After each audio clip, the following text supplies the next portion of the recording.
ఒక అందమైన పచ్చని అడవిలో బంటి అని ఒక చిన్న ఎలుగుబంటి ఉండేది. బంటి బలంగా ఉండేది కాదు, కాని అది చాలా తెలివైనది. అడవిలోని జంతువులన్నీ బలాన్ని నమ్మేవి, కాని బంటి మాత్రం ఎప్పుడూ ఆలోచించి పనిచేసేది. ఒకరోజు అడవిలోకి ఒక పెద్ద సింహం వచ్చింది.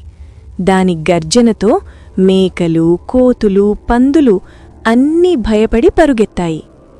అందరూ భయపడుతుంటే బంటి మాత్రం నిశ్శబ్దంగా ఆలోచించింది. నేను సింహంతో పోరాడలేను, కానీ తెలివిగా ఆలోచిస్తే అందరినీ రక్షించగలను. బంటి వెంటనే ఒక చతురమైన ప్లాన్ వేసింది.